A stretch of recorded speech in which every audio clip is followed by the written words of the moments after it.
High viewers, welcome back to my channel. আশা করি সবাই ভালো আছেন। আজকে আপনাদের জন্য মজার আরও একটি নাস্তার রেসিপি নিয়ে এসেছি, অমলেট স্যান্ডউইচ। খুবই সিম্পল এবং খুব সহজেই গড়ে থাকা কিছু সামান্য উপকরণে এই স্যান্ডউইচটা আপনি আপনার বাচ্চার জন্য তৈরি করতে পারেন। Now let's start. প্রথমেই ডিমের অমলেট তৈরি করব। একটা বাটি নিয়ে নিয়েছি, বাটিতে প্রথমেই কিছু সবজি অ্যাড করব। দিয়ে দিচ্ছি 1/4 কাপ পরিমাণ গাজর কুচি, আর এখন দিয়ে দিচ্ছি এর সাথে কিছু টমেটো কুচি। এখন দিয়ে দিব পুঁই শাকটাও আমি কুচি করে কেটে নিয়েছি। এর সাথে এখন দিয়ে দিব কুচি করে কেটে রাখা পেঁয়াজ এবং কাঁচামরিচ। আর এখন দিয়ে দিচ্ছি ধনেপাতাটাও আমি কুচি করে কেটে নিয়েছি। ধনেপাতাটা দিচ্ছি ফ্লেভারের কারণে। এখন এর সাথে দিয়ে দিব লবণটা স্বাদ মতো অ্যাড করবেন। আর এখন দিয়ে দিচ্ছি ব্ল্যাক পেপার 1/4 টিস্পুন, অপশনাল, চাইলে নাও দিতে পারেন। এখন এর সাথে আমি 2টো ডিম ভেঙে দিচ্ছি। আপনারা কিন্তু এই ডিমের অমলেটটা যে কোনো সবজি অ্যাড করেই তৈরি করতে পারেন, এতে বাচ্চাদের সবজিটাও খাওয়া হয়ে যায়। আর এইভাবে সবজি দিয়ে ডিমের অমলেটটা কিন্তু খেতে ভালোই লাগে। এখন সব কিছু ভালো করে মিক্স করে নিচ্ছি।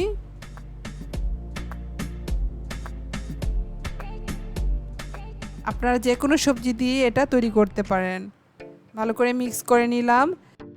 চুলায় একটা প্যানে 1 চা চামচ পরিমাণ তেল দিয়ে দিলাম। এখন এর সাথে দিয়ে দিব 1 টেবিল চামচ পরিমাণ বাটারটা মেল্ট হয়ে গেলে যে ডিমের মিক্সচারটা তৈরি করে রেখেছিলাম সেটা দিয়ে দিচ্ছি। এখান থেকে আমি অর্ধেক দিয়ে দিলাম।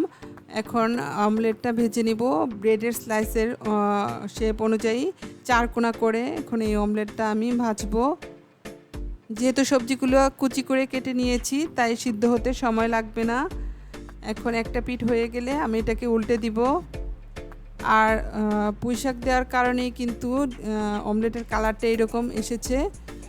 আর এখন আমি দিয়ে দিচ্ছি বাকি যে মিক্সচারটা আছে সেটা দিয়ে দিলাম।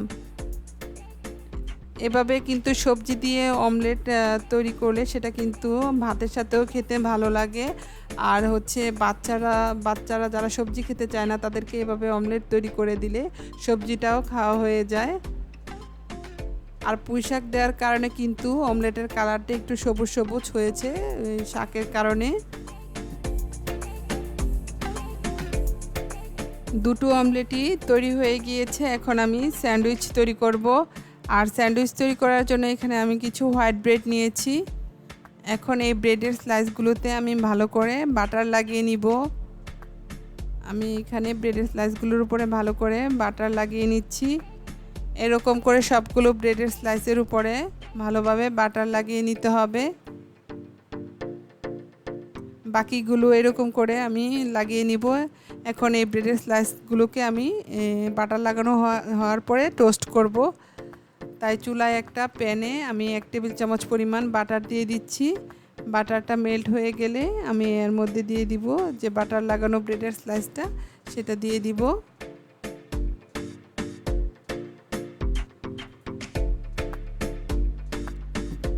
এখন আমি এই ব্রেডের স্লাইসটা দুপাশেই গোল্ডেন ব্রাউন করে ভালোভাবে টোস্ট করে নিব। এমন করে বাকি ব্রেডের স্লাইসগুলোকেও টোস্ট করব। হয়ে গিয়েছে, আমি উঠিয়ে নিচ্ছি। বাকিগুলো এভাবে টোস্ট করে নিব। এখন টোস্ট করা ব্রেডের স্লাইসের উপরে আমি কেচাপ লাগিয়ে নিচ্ছি। কেচাপ লাগানো হয়ে গেলে আমি এর উপরে দিয়ে দিব রেডি করে রাখা ডিমের অমলেটটা দেওয়ার পরে এর উপরে আবারও কিছু কেচাপ দিয়ে দিচ্ছি। আর যারা চিজ খেতে পছন্দ করেন তারা এর উপরে 1 স্লাইস চিজও দিয়ে দিতে পারেন। এখন আমি আরেকটা ব্রেডের স্লাইস দিয়ে এটা কভার করে দিব। তৈরি হয়ে গিয়েছে। আমি এই স্যান্ডউইচটা মাঝখান দিয়ে কেটে পরিবেশন করব। মাঝখান দিয়ে কেটে নিচ্ছি। তৈরি হয়ে গিয়েছে আমার স্যান্ডউইচ। এখন আমি একটা সার্ভিং ডিশে তুলে নিয়েছি। আপনারা চাইলে এভাবেও পরিবেশন করতে পারেন, চাইলে এর উপরে কিছু কেচাপ দিয়েও এই স্যান্ডউইচটা পরিবেশন করতে পারেন। দেখতেও সুন্দর লাগবে, খেতেও মজা লাগবে। খুব সহজেই তৈরি হয়ে গেল এই চমৎকার অমলেট স্যান্ডউইচটি। চাইলে আপনি বাসায় বিকেলের নাস্তার জন্য বা বাচ্চাদের টিফিনের জন্য খুব সহজেই এই স্যান্ডউইচটি তৈরি করতে পারেন। আশা করি আমার আজকের এই রেসিপিটি আপনাদের ভালো লেগেছে। ভালো লাগলে অবশ্যই আমার চ্যানেলটি সাবস্ক্রাইব করুন, লাইক, কমেন্ট, শেয়ার করুন। সবাই ভালো থাকবেন, আমার জন্য দোয়া করবেন। আল্লাহ হাফিজ।